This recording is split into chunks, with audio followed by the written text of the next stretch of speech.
was in the middle. Wednesday here could seal it. Casimir finds Missile. Now Bannon with a great ball in. Here's an opportunity. Palmer scores! Liam Palmer has scored for Sheffield Wednesday.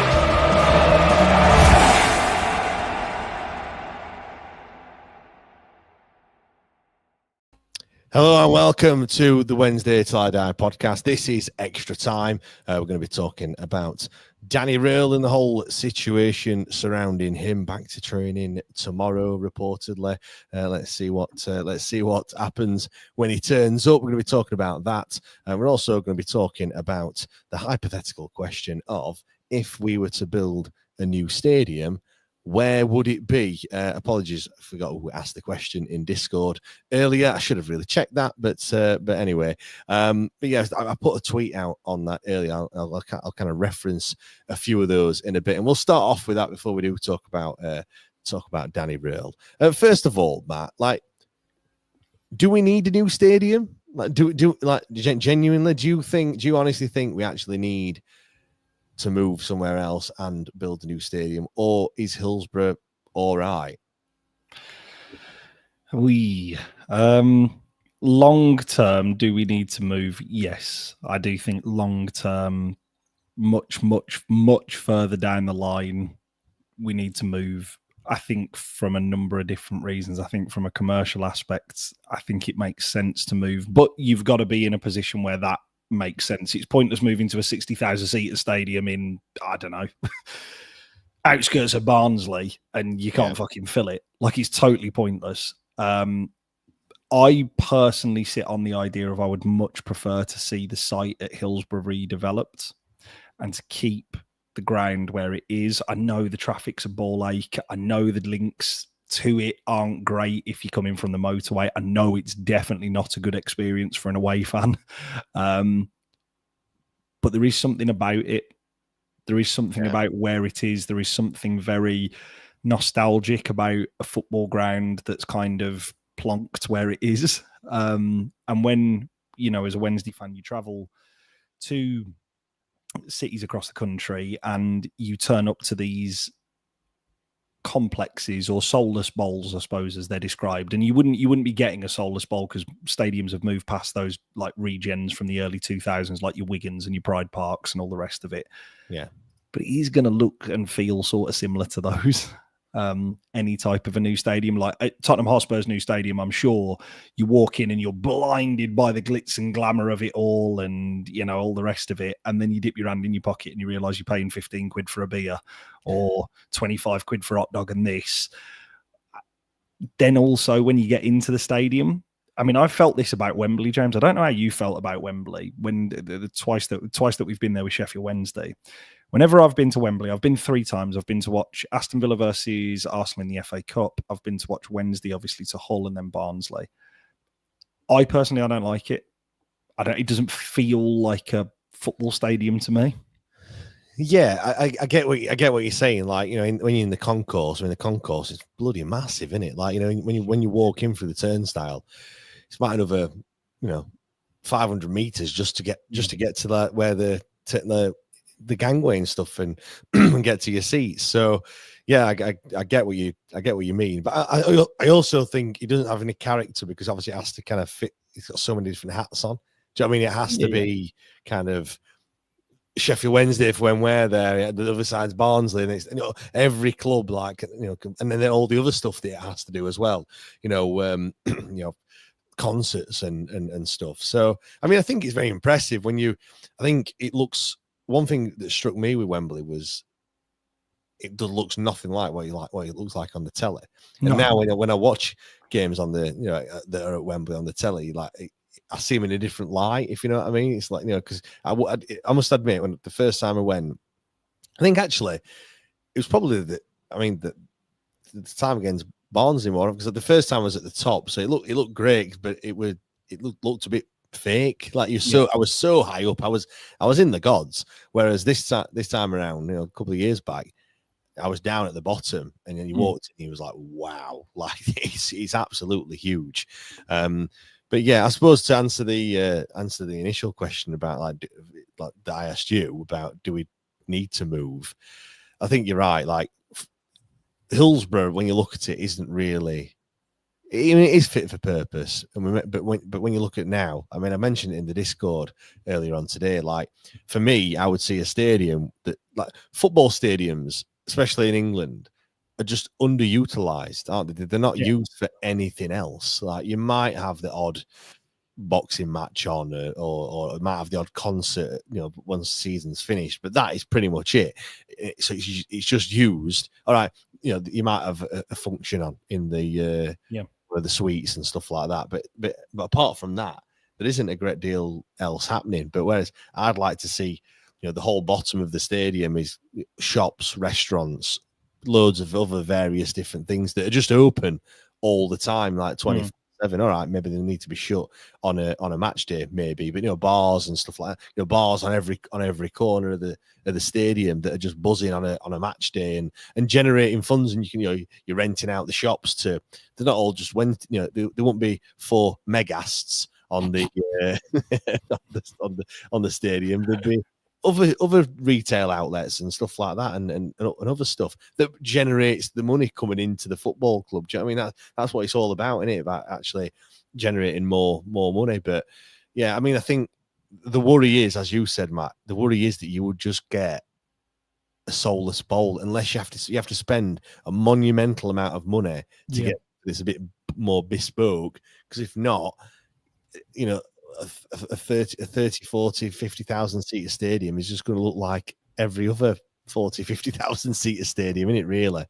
Yeah, it is. And I think that's kind of where I'm speaking about it's further down the road, if that makes sense, is I don't understand the value now of moving to a new stadium let's say, remove the embargoes, we've got a new owner, all the rest of it. We don't need more capacity than what we've currently got. We don't. No. Like, we don't need that for a week-on-week jobbing match day on a Tuesday night at Hillsborough. It doesn't matter whether you've got a shiny 60,000-seater stadium or you've got the rust bucket that we have at Hillsborough at the minute. You're going to get 20-odd thousand there. That's it, max. Do you think we need to do what MK Dons have done then? In terms of... No, but I mean by that, so they've built their stadium that it can be expanded. Like it's not finished. It's not finished at the top. They've not so that it's a bit like a Lego stadium, I guess. So they can bolt other stuff on, and easily expand if they need to. Which will be never. But that's kind of by the by. But do you think we need to have a 25,000, 30,000 seater stadium initially that then can be expanded? Because like Hillsborough can't be made any bigger, can it? Really? Let's be honest. No, I think you run with what you've got currently and you make it as good as possible. And over time, you generate new fans. You make season tickets and match day tickets and memberships more affordable. Are they going to come down to the days where it's like 300 quid? No, that time is gone for Sheffield Wednesday. Because even if a new owner comes in and does lower it, they're not going to lower it massively. But I think you've got to get to a point where you drum up so much want and desire for season tickets before you even start looking at a new stadium. Because if you're looking at, say, we're talking about the Tottenham Hotspur Stadium here. The Tottenham Hotspur Stadium is arguably the best football stadium in the world. Arguably. I'm not saying it's necessarily you don't go and watch the best football there, but in terms of facilities, pound for pound, what was spent to build the stadium, to the product that fans experience on an everyday match day kind of like going experience, it's one of the best, if not the best in the world. It is most certainly the best in this country. That was £1 billion to make. Yeah. Has it significantly expanded the capacity at White Hart Lane? It's not significantly expanded it. It has lopped on another 20,000, but that's not a significant expansion for £1 billion. You'd be thinking, well, it's got to be fucking double. It needs to be this. And I just don't see at our present guys, or even in the next 10 years, I just don't see the value of doing so. I think the other thing that you've got to be really careful of, because you mentioned it really well, James, when you were talking about Wembley, and it's got to be this one size fits all thing. it becomes a one-size-fits-all when you are spending less than, say, 500 million on a new stadium. It's going to become... It's just a template that you're just buying, and then that's it. Just plonk it wherever, 100%. And I think if you look at the more modern-day stadiums, every single club... I know football is played, obviously, on like a rectangle. Every single stadium is wraparound now. Modern ones are wraparound, full 360 seats all the way around, big circle pitch in the middle. Yeah. I really don't like those stadiums. Can't stand them. Don't like looking at them. Don't like. I've been to the Emirates once, never sat there and watched a game, played there. Wrap around. I don't like it. I just do not like the aesthetic. Pride Park, don't like it. I would still want, I suppose, something more similar to a Dortmund style stadium. Right. Okay. In terms of, traditional outside, traditional looking football stadium with the capacity to expand if possible. But you are not going to, no matter how successful this football club gets, you are never going to need more than at a top end 50 to 60,000 seats to come and watch Sheffield Wednesday ever. Look at Manchester City. Manchester City are arguably, if not the best, one of the best football sides on the planet. They cannot fill their stadium. Yeah. Week on week. Do we think... They call it the empty had. The empty had, called, yeah. And I think what I would be looking to do is, and I'm not saying that this is a model because St. James's Park has been around for a long time. I'm looking to create that type of a stadium and that type of a feel. Yeah. One huge stand like they've got at Tottenham, like they have the wall at Dortmund. Yeah. And then 3 other stands that are dotted around it in a square, very recognizable football ground that looks different and creates a personality and a feel. Yeah, I'm just looking at the Westfalenstadion, as it's called, for Borussia Dortmund, and yeah, when you mentioned it, it weren't one that kind of came to mind initially, but I have seen the pictures of their cop effectively, and it is really, really impressive. And I was thinking, if you can have something like that, that would be good. The one that I like is the Bayern Munich one.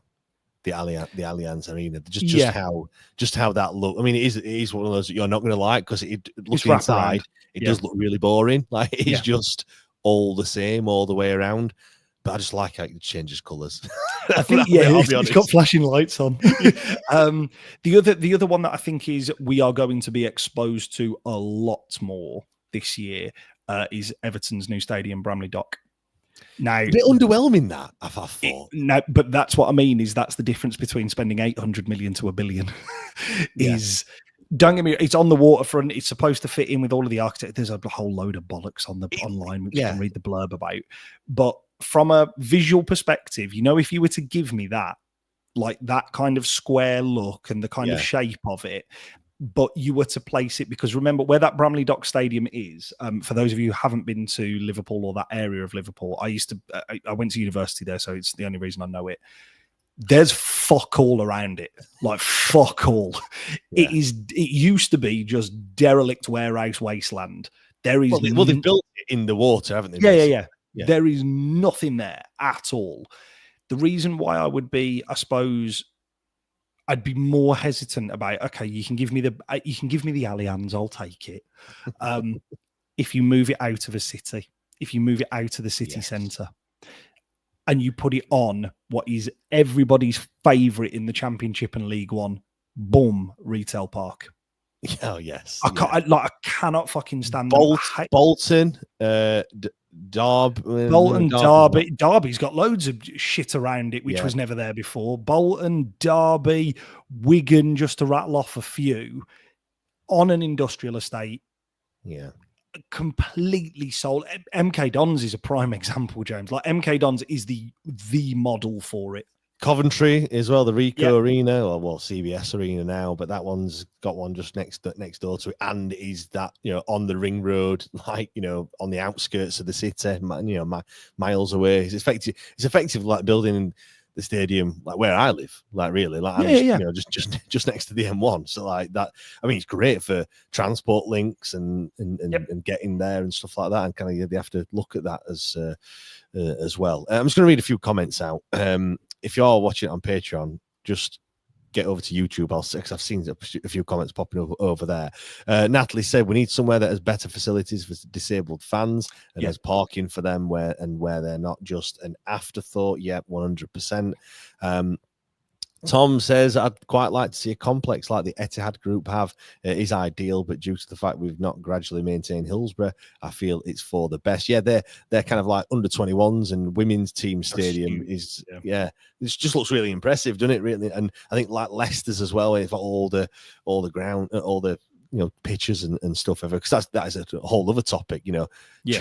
Training ground and stuff. Tom says, I'd just quite like us to bring across some heritage features such as the clock. It would have to say Presto, wouldn't it? Surely somewhere. I really hope that you're talking about the clock that sits on the south stand that I can't see, because the north stand clock that needs to be fired off into the gates of hell. That thing. Do you know what? How funny would it be if?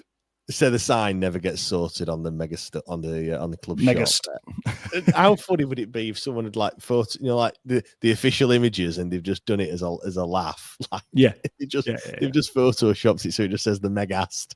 Yeah, it's got the old badge shush tea is on all the walls around. Yeah, on the actual screens and stuff like that. Yeah, definitely. Yeah. Natalie said, if the club could buy the terraced houses on Leppings Lane and develop that area to bring the ground up to date, build a new West Stand, casino, better turnstile access, and parking for disabled supporters. I've my mate's grandparents live on that road. That's the first. His mum and dad used to live on the road in the middle, but his grandparents live on the first one. So you go out, like terrace housing. Obviously, you go in the back door, so you go around the back, and you can see the north stand, but literally just straight ahead in front of you. Which is quite good as a Wednesday fan. And Daz says, I think we need to leave purely due to the Hillsborough disaster. It holds back so much. Yeah, definitely. I think just on that last comment, Daz, my initial reaction is to immediately agree, but I know there's a mural there, and I know that is consistently a place where away fans will always visit beforehand. I do think if you were to redevelop the entire of Hillsborough, I think if you made a huge deal about actually leaning in to the Hillsborough kind of the history surrounding the stand, and actually did do something, and it would take purchasing of houses or land close to the stadium and all the rest of it. But if you actually did steer into that, I think that would also gain quite a lot of positive traction. I think from my issue with the current Leppings Lane end, it just looks so similar, and that's because it is. It's just the same stand with seats in. It just all of those memories just race back and flood back, don't they? Like if you converted the Leppings Lane end into the home fan section, like that was the new Cop, and it went up and was completely redeveloped, and we actually shifted away fans to what is now the Cop, and you put them in, I don't know, like Fulham do. You give them a tiny little quadrant in the corner, and you sit home fans there. Is what Bristol City did at Ashton Gate. They've flipped the ends round. I think if you did that, and also lent into the history of that stand, and kind of as a football club actually adopted it and took it in as your own. Do you see what kind of I'm getting at there, James? I think you could. There is a way to make that stand work and it to be in a positive light, I think. I'm just looking at on Google Maps, obviously. Yeah. And you look at it, and from a size perspective, the north stand is practically touching the gardens on Vere Road. Yeah. You've got the south stand, which is actually over the river, pretty much. Yeah. Like that can't really get much bigger, I guess. The away end, again, is pretty much touching the river on once. You can't go back much further. It could go back a touch, I guess, and people could walk underneath it like you do on the south stand. And the Cop is, well, it cuts a bit off on the edge because of Penistone Road. You know what I mean? Like so it's we can't the current site. It can't really go anywhere else. I did look at the land across the road, and I know that's going to be a retail park now or shops and stuff. And I got this wasn't today, but I got really sad, and I like kind of you could like draw like a box and then move it around. And I was like, because it looks as if it'd fit. It doesn't. Like Hillsborough wouldn't fit across the road, so you wouldn't be able to get it any any bigger, I suppose, unless you had the steeper stands, and then it'd be like the CBS, you'd like feel like you got vertigo or something when you come down from the top of there. The question that I have, James, and this is obviously only in relation to what's going on up the road from myself in Birmingham. I think the redevelopment of Sheffield is something that needs to be looked at really seriously. Like if you had, let's say, Fatita comes in, I think one of the reasons why this is such a good commercial opportunity is because Sheffield is begging and crying out for investment as a wider city. Yeah. He's begging for it. He's begging for a revamp. It's begging for kind of like life being really thrown back into it. Like you walk through the city centre. Manchester and Leeds have left us for dead, haven't they? Oh my God. Yeah. And that's, I absolutely love Sheffield. But if you are going north for like a group of my mates for a night out, they immediately race to Manchester, Liverpool, Leeds. They don't race to Sheffield, and it's always me who's going, nah, Sheffield's brilliant, no, we'll go up, no, it's great, don't worry, Gardener's Rest, come on in, baby Guinness is on everyone. But there is a real opportunity for somebody to come in and not only redevelop, you use the football club as like your vehicle to do this, but to completely revamp that entire side of the city, leave the scrubbers over the other side to sort themselves out. But if you went from Kelham Island all the way up and redeveloped the whole thing, all of a sudden it starts to feel like, well, actually, maybe we could do some work surrounding Penistone Road. We could redirect that round there so you could go out. Now, I know we're talking huge regeneration projects here. Of course we are. But this is what happens. I think if you're going to move stadium, this is what happens with stuff like the Emirates. This is what happens at stuff like the Tottenham Hotspur Stadium.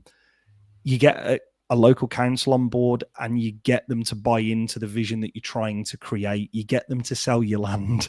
You get them to do stuff. And, like when you were talking there going, under our current guys, we can't really push it any further, which is why I'm of the firm belief until we get really, really like quote unquote massive, like proper massive, not just like massive like we are now, like proper massive. Yeah. That's when you can start talking about moving to a new stadium. At this point, we need to do everything possible to tar up Hillsborough to the absolute nines and get it to a point where it is, your fan viewing experience ain't going to be great. Like if you're an away fan, you are still going to have two poles stood in front of you. Yeah, because we haven't maxed it out yet, have we? Hillsborough has not been. There is still potential there and things that can definitely be done. Yeah, I mean, I suppose in terms of like location and stuff, and like when you look at regeneration, like I suppose Kelham Island is the place to be in it for at the moment, like nightlife and stuff like that. Like if you could find some sort of land around there to kind of tie yourself in with that. My always worry as well is the fact that it's Sheffield 6, S6 is Sheffield Wednesday. Yeah, like I'd hate it not to be in S6, and I don't think Neepsend actually is. I think it's S3. I want to say there, which is a bit of a. I mean, again, looking this land kind of down at the end nearer to Hillsborough kind of thing, But yeah, it would be quite nice if they could tie it in with that. I mean, someone even said buy Overton and all that sort of stuff around there. I have kind of thought about that myself previously, like why Overton and the college and stuff. You can kind of integrate. Have it as I suppose you need it as like a bit of a complex, don't you? Really, that's like exactly what you do. You have all these different things that you tie into and stuff. I mean, I don't know what happened to the Speedway and the Greyhounds if we did that. I mean, I've seen other people saying you'd build it on Hillsborough Park and then kind of change the stadium back into a park and do it that way around. I don't know how the council would like that because my argument there, James, is when you were talking about I don't know how the council would like that. The whole point is if you've got an owner who is reinvesting multi-millions into a city, not just the football club, the city. You talked about we need the land for the park. Here's how we're going to make Hillsborough Park, where Hillsborough Stadium currently is, 10 times better. But this is also what we're going to do up Penistone Road. This is also what we're going to do down on Hillsborough Corner. This is also what we're going to do out the other side towards the training ground, towards Middlewood Road. This is everything that we're going to do for the entire postcode of Sheffield 6. And actually, if you want to go further, this half of the city. Because that is what the current owners at Birmingham City have done at St Andrews, is they've gone, right, let's max this out, but this is a shithole, we need to move out of here. They've bought a huge plot of land 15 minutes outside the city centre, 15 minutes away from where St Andrews currently is, and said, don't worry about everything else, we will pay, but we desperately want this, and here's why we want it. So they're having new tram lines and rail links connecting from city centre to here. Like, they're doing everything, but that's what you can do if you get Bubba Grump Shrimp owner Tillman Fertitta in here, or somebody of that wealth, or a consortium of that wealth, because they see the opportunity as, because yes, Sheffield Wednesday is a depreciated and undervalued asset. I would argue Sheffield as a city is. Yeah, well, this sums it up. Natalie's just said in the 80s, Sheffield was the best city for a night out. You could argue it's not even changed since the 80s, hence why it's not any good anymore. So, Roxy's might have gone. Well, it has gone, but the thing that surprised me, James, and this was when we went for our pod night out, and it's been, I think, 18 months since I'd gone out in Sheffield before that. I was so surprised at how few venues there were actually to go out on a night out. Because it's literally, it's like you go from Kelham Island, right, where we go, well, we've got 2 streets where we can go. Yeah. That's it. If you're not going to stay at Kelham Island and have a very different experience of a night out, where there are genuinely lots of opportunities for you and lots of places where you can go, let's go into town. Right. So we got 3 roads. Okay, cool. That's it. And what you're looking for is, I'm not saying it needs to be kind of like by night out culture, but using the example that's there, you need so many different things. You need that, because then that brings money into the city. I'm sure, again, for anybody who's been following the Wrexham documentary, Wrexham as a town has seen an influx of business, because the city council have gone, oh shit, there's a lot of motion behind this football club. Maybe if we offered some slightly lower rent here and gave people some cuts here, they might actually start the businesses here. And guess what everybody's done? Who used to be opening up businesses in Chester over the road. Oh no, we'll go here. Yeah, 100%. And it drives people into it. Yeah, definitely. Right, let's move on then to talk about Danny Röhl then. If people have forgot, he is still the manager, and he told us about that. Well, not him, but Radio Sheffield broke the news that he's actually coming back and wants to stay on as the gaffer. Whether he does or not, we'll see. But he's supposed to be back in training tomorrow, so Monday, the 14th of July, is when he should be there. There's been reports, Matt, that the players, don't want him back. They just don't want him to come back at all. Like I said, whether he does or not is another matter. But it's going to be very, very interesting what happens on Monday, isn't it? As you know, if he does report into training, because I'm sure there'll be some people that like to say. There's certain people in the camp that like to tell everyone about what's been happening. So it's going to be very interesting to see what comes out, come 5-6 o'clock on Monday evening, if he indeed has gone into the training ground. Yeah. What I would give to be a fly on the wall in that meeting. Because this is the other question is, James, whether he's actually going to get an audience with players and coaches. Like whether he's actually going to be granted that, or whether he literally pulls up at the training ground and someone goes, you are a mile down the road, mate, get in that owner's office. And he just goes, right, you're not going anywhere near it. What do we need to do? And they don't actually go in and see him on Monday. At some point, he's going to have a discussion with that squad and those people who he's worked for and looked in the eye for the last 18 months and built this huge siege mentality, this really big,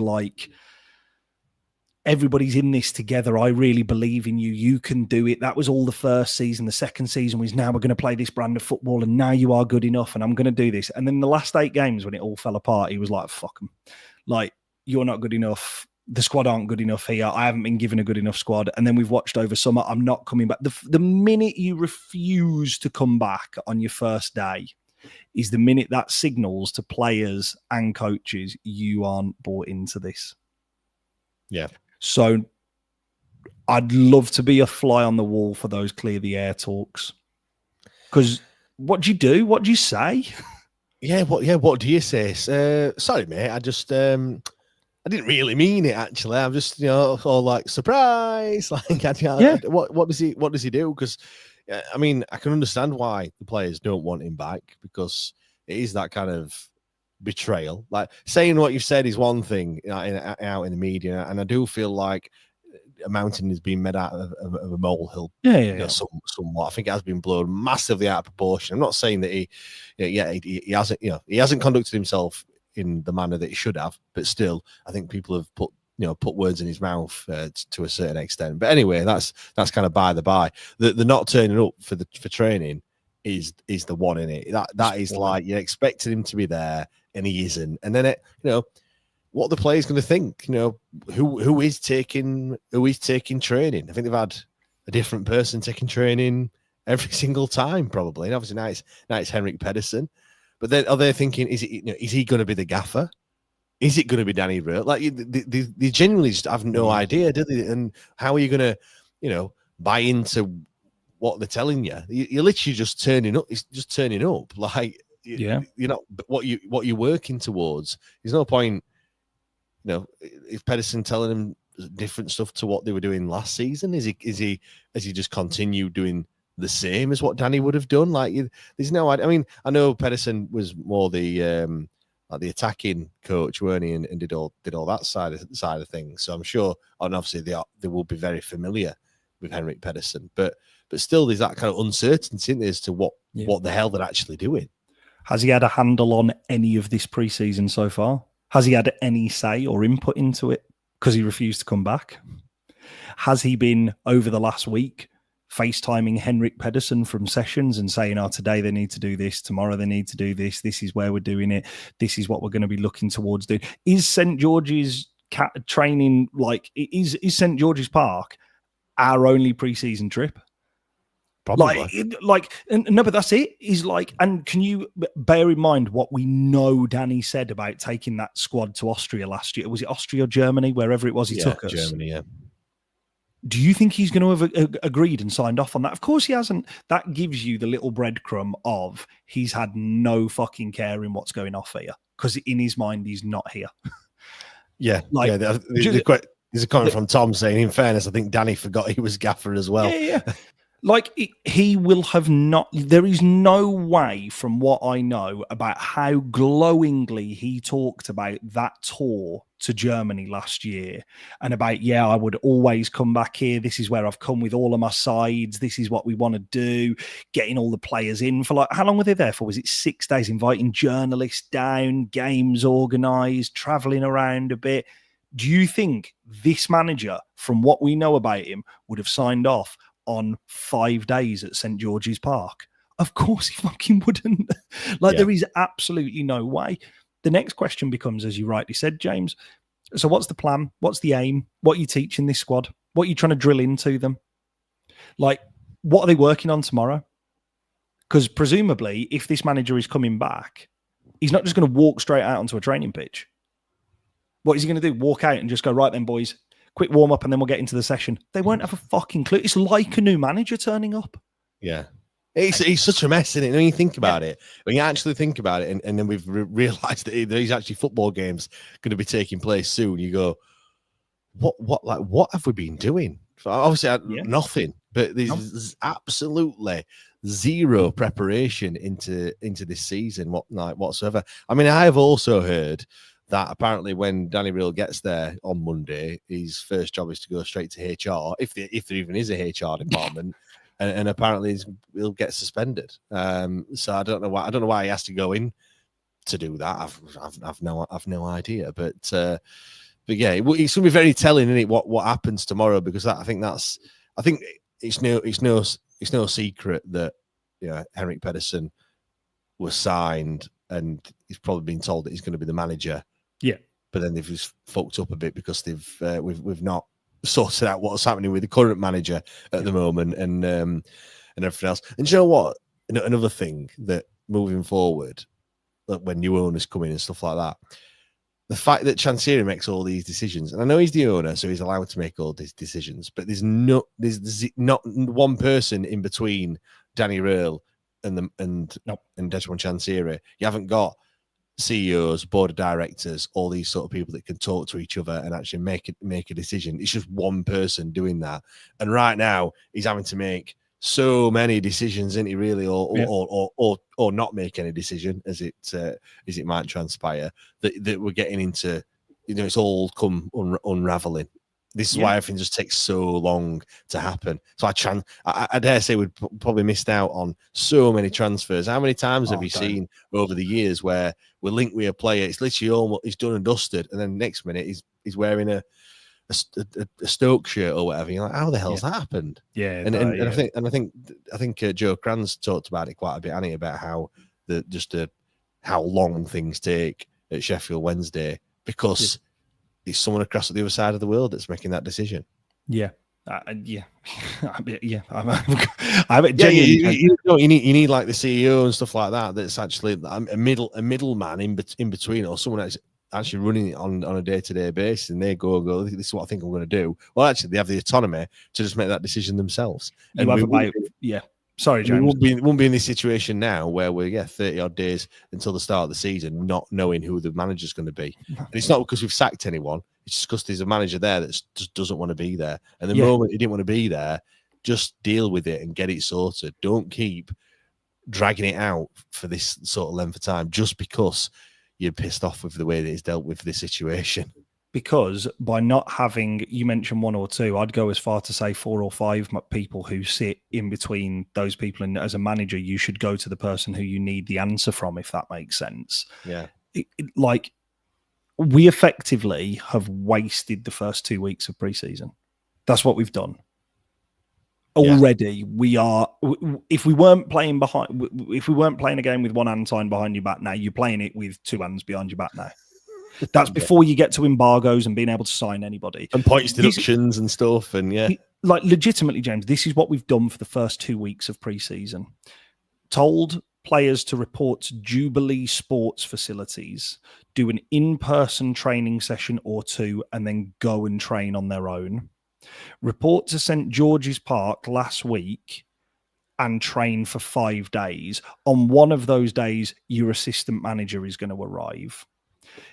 I agree with you. Say if we were supposed to be playing Rangers in a pre-season friendly, that didn't happen, presumably because the squad aren't fit enough to be able to take part in a competitive 90-minute game. If you look at every other club at this level and down, every single one of them is far more prepared for this upcoming season than ourselves. In a season where you are likely to have a points deduction, you are likely to not be able to sign anybody for this entire season. We have effectively given players, yes, they've got to come into work, but an additional 2 weeks off from where we should have 2 preseason games under our belt by now. Yeah. We should have had 1 to dust the cobwebs off and 1 behind closed door friendly this weekend. Ramping up to now, this time last year, James, was where we went away to Germany, wasn't it? It was this week. We did 2 weeks here, and then we fucked off to Germany for a week. We played Bremen, we played all of those, or was it the following week after, or anything like that? Yeah. Now, let's say Danny Röhl comes in tomorrow and he's suspended. Cool. You still can't go out and appoint an actual manager because you've just suspended him. You've just paused that process again.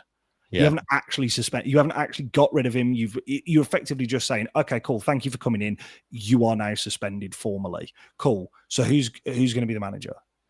And then you are going, right, we've got Henrik Pedersen, Andy Holdsworth, presumably, and Giles Coke. Those are your 3 coaches. Who is currently then training your under 21s, under 23s who are also going to need a preseason? Who's doing your under 18s? Who's doing the under 16s, 17, like all of those age groups? Who is training those? Who is taking those sessions? Because sooner or later, you're going to run out of fucking coaches. Yeah. Your S&C and all of your fitness and development, those staff were under the opinion of that they have all been retained and their contracts are all there. So that's not a huge issue. The gym work and kind of the general fitness and upkeep of an athlete, stretching, all of that type of bollocks, all of the stuff that's going to prepare you to play football is all there at the club. But the football isn't. And that's where you kind of sit there and go, cool. You could do this with a David Lloyd membership and 10 personal trainers. And that's not me trying to do a disservice to those people. That's me saying professional athletes, we're going to get them fit to be able to train. But who's going to train them? Yeah. And then with 30, what? No, it's what is it? 5 weeks today 5 weeks, 4 weeks, 4 weeks today. One of the 4 weeks today, isn't it? It's exactly 4 weeks today, Leicester. 4 weeks. What are we going to do? Are we going to cram in 2 games a week? Like genuinely, we may rock up here, and I am thinking worst case scenario here, James. We may rock up at Leicester having played 1 pre-season friendly. Mansfield. Like a Mansfield. Apparently it's I think it is Mansfield, isn't it? It's away, behind closed doors, of course. It's away for them, so I don't know where we're playing it. Like, it's got to. Is the grass on the training pitches? Does anybody know that yet? Are the training pitches sorted? I was genuinely thinking that. Like, we'll find out tomorrow, won't we? Like, if it's actually there or not. Like, because I've not heard anyone say.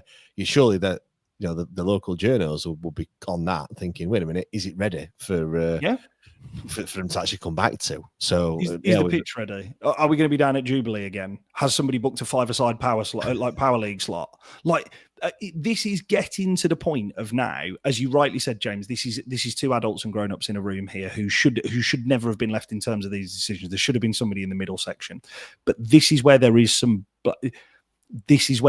blame leveled firmly at Danny Röhl, because this is his mess the minute he refused to come back. Yeah. You are the manager of this football club, irrespective of what the fuck is going on above you. If you want out of it, say, I want out and go.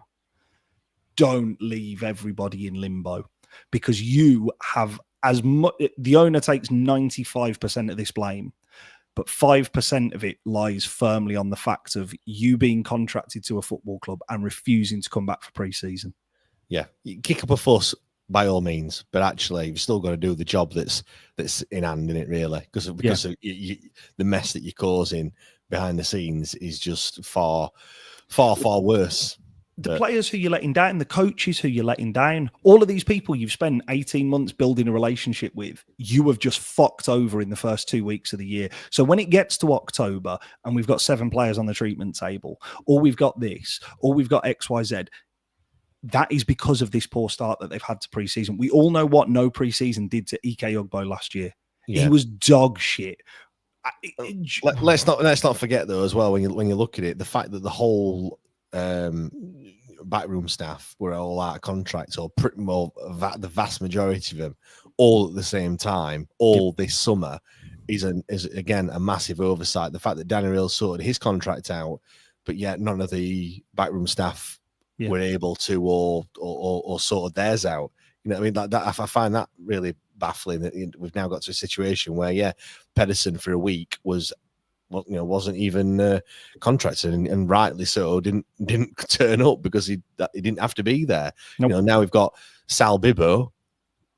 He's on to Rangers, so and Chris Powell's doing shirt releases for Southend. Honestly, you can't write it. I never thought, as much as it's all been bad behind the scenes, I never thought that it would be this bad, to the point where I am genuinely worried about the first couple of games. Well, the season, to be fair, like, genuinely worried. I don't know who's going to come out there. Like, the other thing, we've only got 1 goalkeeper. We haven't got a goalkeeper coach. We've got 1 goalkeeper. Nope. Who is doing that goalkeeping? Like, who is training one of the best and young talents that this football club has seen in the last century? Yeah, he had Sal Bibbo last season, who possibly brought him up, because I thought, I think he was quite well respected. He'd worked at other top clubs. He could have been the goalkeeper that he is now, partly down to him. Yep. He's gone. Like, you've got Ben Hamer was there, and he obviously got a wealth of experience that he could pass down to Pierce as well. And then he was being pushed by another one who were similar age, in James Beadle, that, again, he could, I don't know if they were good mates or not or whatever, but again, share experiences when he's at it, in the England setup and stuff and all that. So he's got none of that now. So it would not surprise me if he was actually thinking, you know what, I could go somewhere else, and if I want to further my development, am I able to wait, and then also then potentially be playing for the League One side when they get relegated? Yeah. Do you know what I mean? Like, there's all that. I mean, if we go down to League One, I mean, he won't be here. Like, straight and simple. Here's a more base level question, James. Goalkeepers train away from the first team, correct? Like, they'll train on their own for the first 45 minutes. Who's crossing the balls?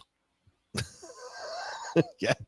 Like usually, if you have got a stable of 3 goalkeepers, those goalkeepers all rotate and take it in turns to run the drills, and their coach does it. Yeah. Pierce Charles is taking a bag of balls out and doing it off what? Bounce boards. He's like playing 45 minutes. He's playing spot by himself. And I know I'm catastrophizing this here because there will be a goalkeeper in the under 23s. There will be a goalkeeper in the under 21s. There will be this. But going back to the point that you were making there, where is the development for this goalkeeper? Where is it? Because he needs it. Because he's, yes, a talented goalkeeper with the ball at his feet. He's 19 years old. Where is the experienced heads within the room? And that can be a coach saying, this is what it's going to be like this year. Or, like working on just technique and development. It's just like, and again, I think this will come further down the line of primary importance is getting that ownership sorted. But that is when you can then start to question, first and foremost, manager. Secondly, what the fuck has been going on with all of these coaches for so long? And actually, how prepped are this squad for this year? Yeah. Well, the other thing as well, at least when new owners do come in, they don't need to get rid of anyone. Nope. Because completely fresh slate. They're not even there. Yeah. So that is one positive. But anyway.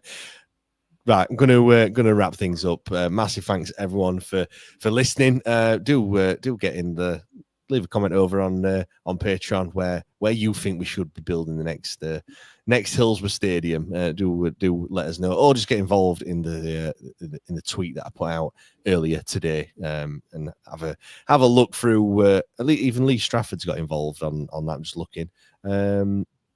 But anyway, you can read that if you want to go over there. But no, thank you very much, everyone. Thanks for your continued support, as always. If you've been around here for a long time, or you're one of the new members, hope you're enjoying stuff. Make sure you get on Discord as well. I can see that there's loads of people, because I can see if you've linked your Discord up to Patreon or not, and there's loads that haven't. So if you're one of those, please do that. It's not just another app. You don't have to be posting stuff on there. You can just read all the messages from everyone else, and it's a great community to be a part of. But no, thank you very much, everyone, and we'll see you all next time. Cheers.